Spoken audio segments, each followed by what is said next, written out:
Acute angle में इसे मतलब 0 डिग्री टू 90 डिग्री, ठीक है। ऑप्टिक्स एंगल मतलब 90 degree to 180 degree. Reflex means 180 degree to 360 degree. अब एंगल ए और एंगल बी है, इन दोनों का मतलब 90 डिग्री है, मतलब कॉम्प्लीमेंट्री एंगल। दोनों का सम 90 डिग्री है तो कॉम्प्लीमेंट्री एंगल, दोनों का सम 180 डिग्री है तो सप्लीमेंट्री एंगल।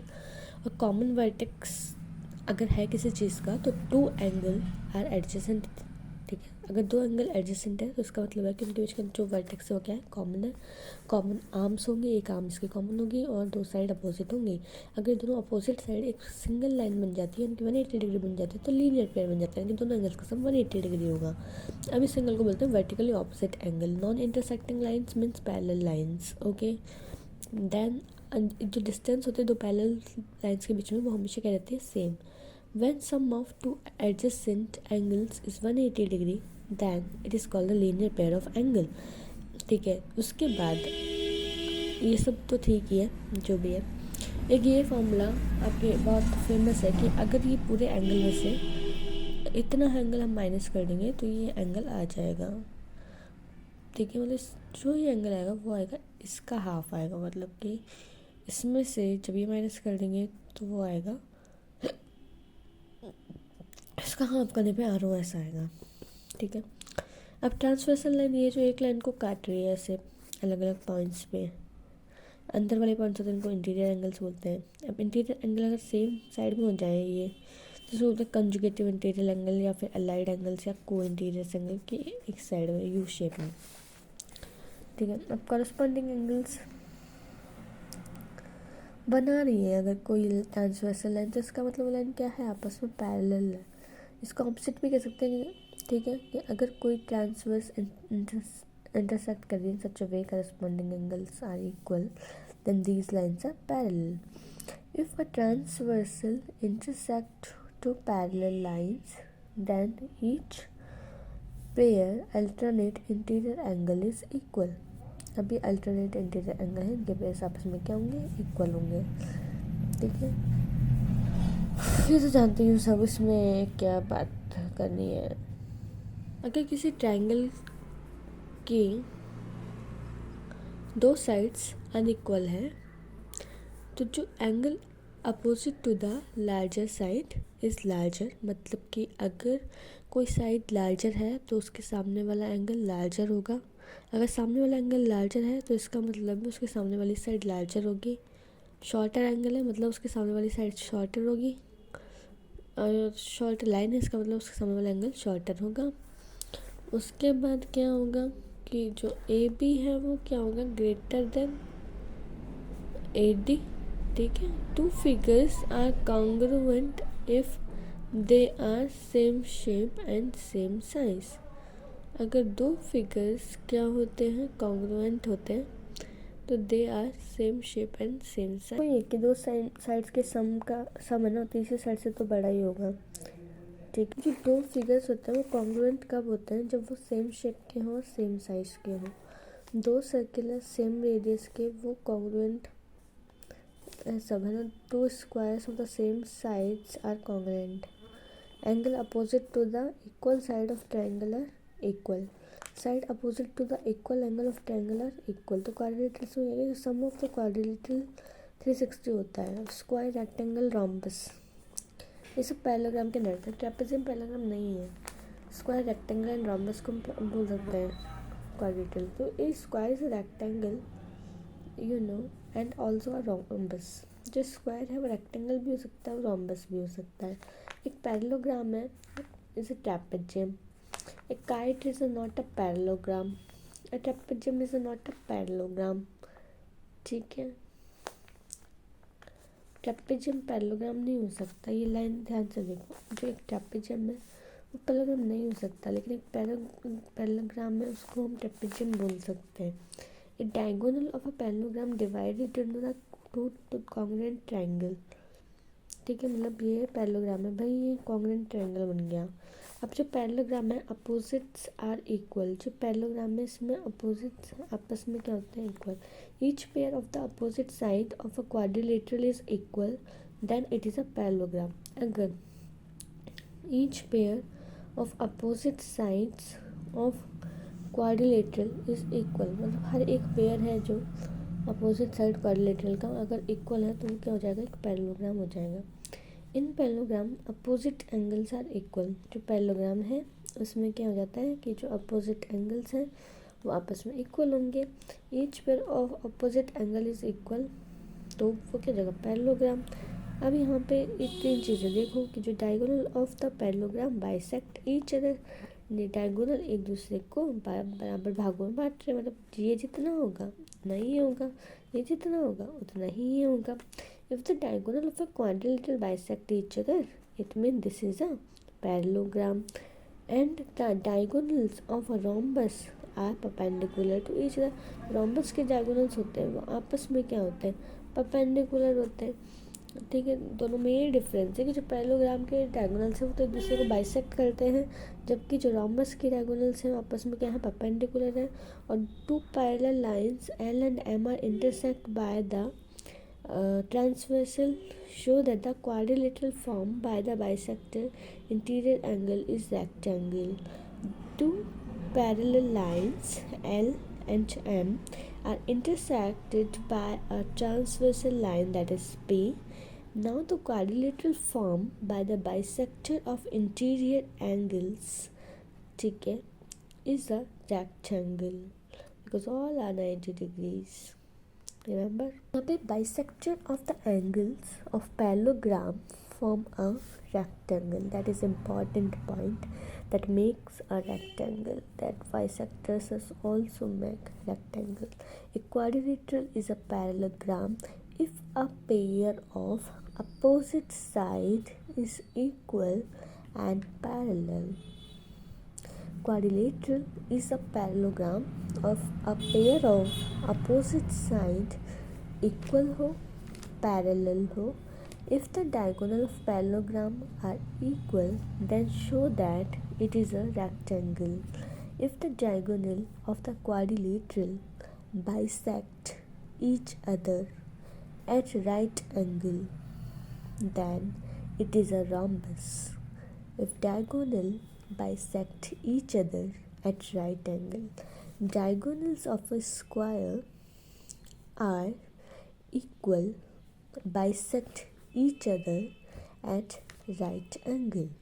जो डायगोनल्स होते हैं स्क्वायर के वो इक्वल होते हैं, बाइसेक्ट करते हैं एक दूसरे को और राइट एंगल पे होते हैं। If the diagonal of a quadrilateral are equal and bisect each other at right angle, then it is a square.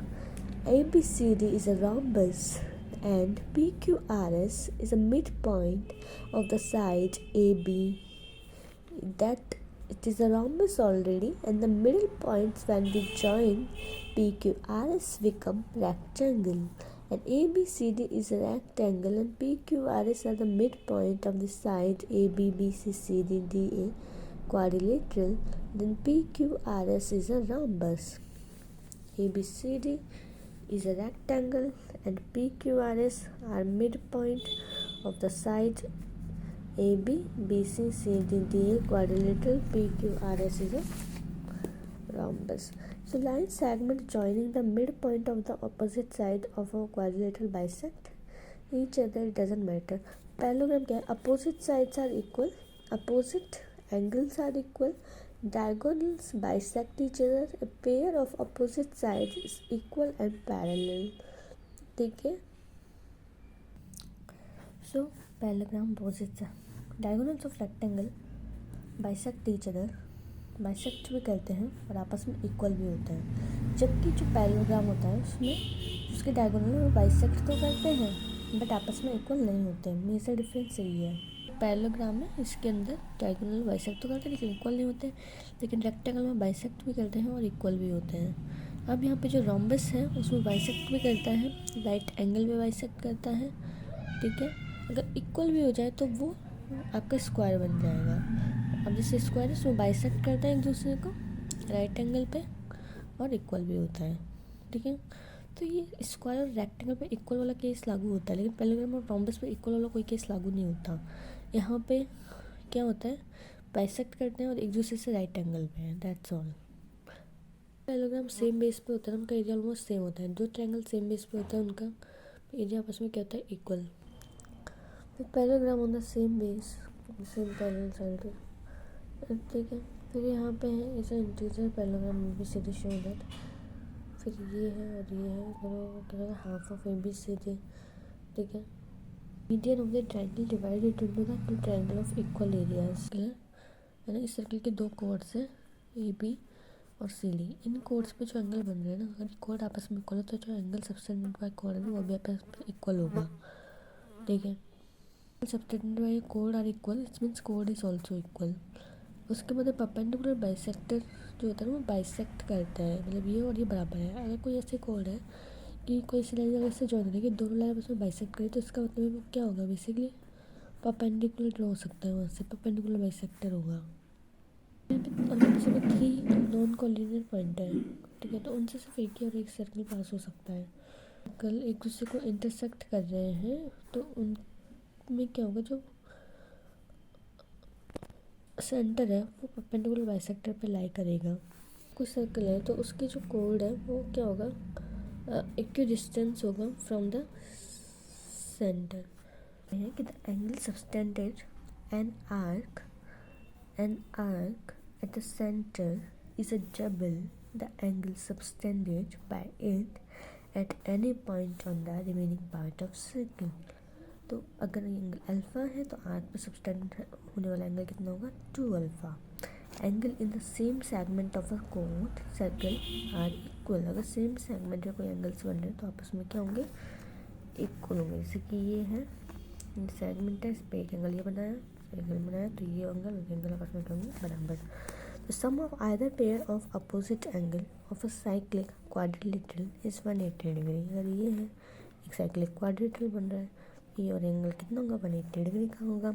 The quadrilateral is a cycle. अगर ये दोनों आपस में जो एंगल है 180 डिग्री होता है, इसका मतलब ये क्वाड्रिलेटरल कौन सा है, साइक्लिक क्वाड्रिलेटरल है। तो quadrilateral form by the internal angle bisector of any quadrilateral is cyclic. So cyclic parallelogram is a rectangle. So cyclic parallelogram क्या होगा, एक रेक्टेंगल होगा। हेरोन्स फॉर्मूला क्या है कि semi perimeter A B C by 2, तो यहाँ पे एस रिप्रेजेंट कर रहा है, सेमी पेरीमीटर को रिप्रेजेंट कर रहा है। हेरोन्स फॉर्मूला तुम जानती हो। फिर ये सारे फॉर्मूला बता दो। क्यूबॉइड का फॉर्मूला एक मैं जरूर भूल गई थी, तुमको याद आ गया है। सरफेस एरिया का क्या होगा, 2LB BH प्लस एच। अगर इसमें डायगोनल की बात करें तो ये होता है L² plus B² plus H²। Surface area of 6A²। Lateral area निकालना है किसका, क्यूबॉइड का, 2L plus B into H कर लो, सीधी बात, वो बकवास। जो एरिया पेरीमीटर होता है ना आपका, उसको हाइट से मल्टीप्लाई कर दो। Surface area of cylinder 2πr होता है। टोटल एरिया निकालना है तो इसमें 2πr² और ऐड कर दो। कौन का क्या होता है, πrl। टोटल सरफेस एरिया में कौन 3πr² ऐड कर दो। फिर यहाँ पे surface area of cube of side A is equal to 4a²। C S of sphere is 4πr²। C S of hemisphere is 2πr², 3πr²। यहाँ पे है अल्टरनेट इंटीरियर एंगल। कल रिप्रेजेंटेशन ऑफ डेटा कैसे होता है, बार ग्राफ हम जानते नहीं, कि हिस्टोग्राम होता है, फ्रीक्वेंसी ग्राफ होता है। बार ग्राफ ये कि दोनों के बीच में गैप है, ये यूनिफॉर्मिटी है इसमें, depend upon the value of variable and it. Histogram is used to the continuous class interval. Continuous 30 to 35 है, तो ये कंटिन्यूस क्लास है, जो एकदम जॉइन होता है बिल्कुल, उसको बोलते हैं हिस्टोग्राम। इसको आप लिख सकते हो use for the continuous class interval, ठीक है। अब यहाँ पे है Euclid's division lemma. Euclid's division lemma क्या होता है, A equal to BQ plus R। 0 is मतलब जो रिमाइंडर होता है बेसिकली वो बिटवीन होता है 0 टू डिविज़र। बी यहाँ पे क्या है, डिविज़र, ये चीज़ याद रख लेना। ए क्या है, डिविडेंट, जो पहले आ रहा है ना डिविडेंट है, ये डिविज़र है। और जो आर की वैल्यू होती है वो 0 से V के बीच में होती है और V से तो छोटी होती है। फिर एल्गोरिथम क्या होता है, बेसिकली जो एल्गोरिथम होता है उसको हम बोलते हैं series of well defined step which give a procedure. Algorithm बोलते हैं उसको कि एक वेल डिफाइंड स्टेप्स होते हैं टोटल, है ना, वो एक प्रोसीजर देते हैं हमको। तो for a solving a type of problem lemma is a proven statement used for proving statement. lemma क्या होता है, एक ऑलरेडी एक स्टेटमेंट प्रूव्ड है पहले से ही, और हमें कोई दूसरा स्टेटमेंट प्रूव करना है, अगर हम उसका यूज़ कर रहे हैं तो उसको बोलते हैं लेमा। और एल्गोरिथम होता है कि भाई स्टेप बाय स्टेप जैसे प्रोसीजर पे जा रहे हैं, कुछ प्रॉब्लम सॉल्व कर रहे हैं, तो वो एल्गोरिथम है। Algorithm is just a step. So fundamental theorem of arithmetic क्या है कि every composite number can be expressed as a product of primes. मतलब कोई भी कंपोजिट नंबर है उसको हम हमेशा एक्सप्रेस कर सकते हैं in form of prime numbers, ठीक है। And this factorization is unique apart from the order which the prime factors occur, कि वो किस ऑर्डर में, मैं पहले कौन आ रहा है, इनकी पावर क्या है, उस पर मत जाओ, अलग अलग होते हैं, मतलब यूनिक प्राइम नंबर्स होते हैं। अब एक थोड़ा यहाँ पे यह है कि जो HCF है LCM है, दोनों का प्रोडक्ट करने पे क्या आता है, A क्रॉस P। अब यहाँ पे जो रैशनल नंबर है वो किस फॉर्म में होता है, P अपॉन Q के फॉर्म में होता है। एक होता है टर्मिनेटिंग, एक होता है non terminating repeating, that is equal. एक यहाँ पे अच्छा मेथड है कि अगर आपका जो बेस है वो 2 की पावर n और 5 की पावर n में तो होता ही है, अगर इस फॉर्म में है तो वो क्या हो जाएगा, टर्मिनेटिंग। अगर वो इस फॉर्म में नहीं होता है 2 की पावर n और 5 की पावर n में, ठीक है, तो उसको क्या बोलेंगे, नॉन टर्मिनेटिंग रिपीटिंग। कोई भी नंबर है उसको आप 2 और 5 में ब्रेक कर लो, अगर 2 और 5 आ रहा है इसका मतलब वो टर्मिनेटिंग है, 2 और 5 नहीं आ रहा है इसका मतलब वो नॉन टर्मिनेटिंग है।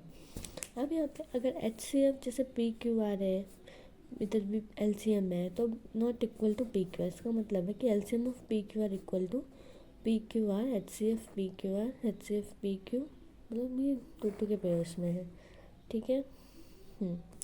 What is meaning of zeros, कि polynomial PX of degree n the graph of by PX intersect the x axis at most n point shut down, ठीक है। जीरोस का मतलब क्या है बेसिकली कि कोई भी पॉइंट है वो एक्स एक्सिस को किस पॉइंट पे जहाँ जहाँ पे काट रहा है वो सब उसके ज़ीरोज़ हैं, ठीक है। तो वही है, तो देखो polynomial for degree has at most n zero, मतलब जितनी डिग्री का पॉलिनोमियल होगा उसमें उतने ही ज़ीरोज़ होंगे। अगर 2 डिग्री का है तो 2 बार ग्राफ काटेगा। अब यहाँ पे एक्स प्लस बीटा जो रूट्स का सम होता है वो होता है माइनस प्लस में चलता है, प्रोडक्ट हमेशा C/A में, ठीक है। तो alpha beta gamma minus B/A और बीटा बीटा गामा और C/A, alpha beta gamma minus D/A, सीधी सी बात है। उसको कंपेयर कर सकते हो, दो इंटरसेक्टिंग लाइन्स है तो उनके रेशियोज आपस में इक्वल नहीं होंगे, इसका मतलब है कोई चीज़ इंटरसेक्ट कर रही है उसमें यूनिक सॉल्यूशन होगा, मतलब एक्जैक्टली वन सॉल्यूशन। कोई कोइंसिडेंट करे तो उसके सारे रेशियो बराबर से होने चाहिए, रेशियोज बराबर है, इसका मतलब क्या है कि इनडिफिनेटली मैनी सॉल्यूशन, मतलब इनफाइनेटली काफ़ी सारे सॉल्यूशंस हो सकते हैं कोइंसिडेंस लाइन के, तो कुछ भी सेटिस्फाई करते रहो। अब पैरेलल लाइन्स जो होती है उसका कोई भी सॉल्यूशंस नहीं होता क्योंकि वो कहीं मिलती भी नहीं है। तो यहाँ पे जो फर्स्ट टर्म्स है वो तो आपस में इक्वल होंगे, लेकिन जो C1 C2 है कॉन्स्टेंट्स आर नॉट इक्वल, ठीक है। अब ये क्वेश्चन है इसको सॉल्व करना मैंने बताया था कि हमेशा पेयर में चलते हैं, जैसे फर्स्ट A है तो A तो भी लेना ही नहीं ना, बेसिकली BC लेते हैं और एक साइकिल में चलता है क्योंकि CA फिर A से B, ये जो साइकिल बनता जाता है, तो जो तुम करते हो वो उसी का एक्सप्लेनेशन है। स्ट्रीम और अप स्ट्रीम वाले क्वेश्चन आते हैं तो डाउन स्ट्रीम में डाउन पर आता है प्लस में X plus Y speed add हो जाती है, ठीक है। और यहाँ पे जो अप स्ट्रीम है उसमें माइनस में आता है एक्स माइनस वाई। अब इसको सॉल्व कैसे करते हैं, 30x minus Y plus 4y X plus Y equal to 10। उसके बाद जो x माइनस वाई है इसको हम क्या मानेंगे, सॉल्व करते हैं, को पी मान लो से एक्स क्यूब मान के सॉल्व कर लो, ठीक है। अभी सब पता ही है क्या होता है, n/2 2a plus n minus 1d, फिर यहाँ पे आता है n/2 a प्लस l, ठीक है। पूरा सम अगर आप निकालना चाहो तो n plus 1/2, all congruent figures are similar but similar figures are not congruent. जितने भी कॉन्ग्रुएंट फिगर होते हैं सारे सिमिलर होते हैं, और ये सिमिलर फिगर्स का कॉन्ग्रुएंट नहीं होते हैं। The triangles are similar if their corresponding angles are equal, corresponding sides are in the same ratio। जो ट्राइंगल है वो आपस में सिमिलर है, ठीक है। ये जो करस्पॉन्डिंग एंगल्स है आपस में इक्वल होंगे, करस्पॉन्डिंग साइड्स होंगी वो सेम रेशियो में होंगी। दो चीज़ें याद रखना, सिंप्लिसिटी का यही मतलब होता है। Corresponding angle are equal, corresponding sides are in the same ratio. अब A B C D in a trapezium in which AB parallel to DC and its diagonal intersect each other, ठीक है। तो हमें ये शो करना है कि जो AO है BO का रेशो CO DO का रेशो बराबर होता है, और फिर उसके बाद डायगोनल 50 डिस्टेंस इंटरसेक्ट। अगर रेशो सेम दे रखे तो भी क्या हो जाएगा, पैरेललोग्राम। सॉरी, डायगोनल्स होता है इक्विलेटरल ABCD का interact each other at AO BO CO DO के तरीके हो जाता है ट्रेपेजियम। टाइम का क्वेश्चन दे दिया ना, तो इस पूरे ट्रायंगल को छोटे ट्रायंगल से सिमिलरिटी की प्रॉपर्टी निकाल सकते हैं। अगर हम वैल्यू एक्स के निकालनी है ना, तो अब ये दो ट्रायंगल आपस में क्या होंगे, बराबर होंगे। कि साइड कौन कौन सी है वो देखो। इसको बंद कर दो भाई। बी ई बराबर डी ई, ए बी बराबर सी डी। मतलब कि का मतलब कि करस्पॉन्डिंग साइड्स, लाइक इसकी करस्पॉन्डिंग साइड क्या है, बी ई है, तो इसके साथ में ये वाली साइड कौन सी लग रही है, डी ई। अब ये अगर ए बी का रेशो ले रहे हो तो इसकी साइड वाली साइड होती है सी डी। तो उस तरह से रेशो लेके फिर आंसर निकालो। एरिया ऑफ सिमिलर ट्रायंगल, मतलब जो एरिया ना साइड स्क्वायर के बेसिस पे लेते हैं आप, और जो पेरीमीटर लेंगे अगर यहाँ पे तो साइड के बेसिस पे ले सकते हैं। इससे यहाँ पे पेरीमीटर 1 पेरीमीटर 2 साइड से और एक साइड से काम चल जाएगा रेशियोज में। अब यहाँ पे निकाल ही सकते हो उसमें क्या है। इस टाइप का फिगर है कि ये मीडियंस दे रखे हैं आपको, 2 medians, this median this median, तो ठीक है। अब याद रखना कि जो BL स्क्वायर है प्लस CM स्क्वायर है, उन दोनों का जो 4 है वो बराबर किसके रहता है, 5BC के, ठीक है।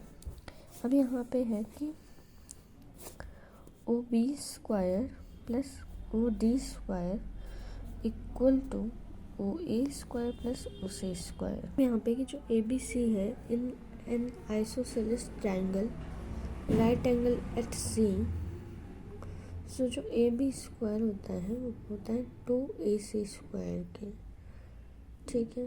Sum of the square of the square the side of a rhombus is equal to the sum of diagonals, ठीक है। Area of the triangle equal to half X by 2 X 2 by 4। If A B C are the interior angle of the triangle ABC, side B plus C by 2 equal to cos A by 2, ठीक है। फिर यहाँ पे square plus sine square equal to 1 plus tan square equal to sec square है। Direct identity है cot A minus cos A upon cot A plus cos A equal to cos A minus 1। Similar हो जाओ, familiar हो जाओ, उससे कोई मतलब नहीं। पहले कॉट आए तो कॉस एक जैसा कुछ आ सकता है। एक चीज़ याद रखनी कि this is line of site, that is angle of elevation. अगर ऊपर से नीचे आए तो यहाँ पे एंगल ऑफ डिप्रेशन होगा। फिर यहाँ पे है sine theta minus cos theta plus 1 बराबर sine theta plus cos theta minus 1 बराबर 1 plus sine theta minus tan theta,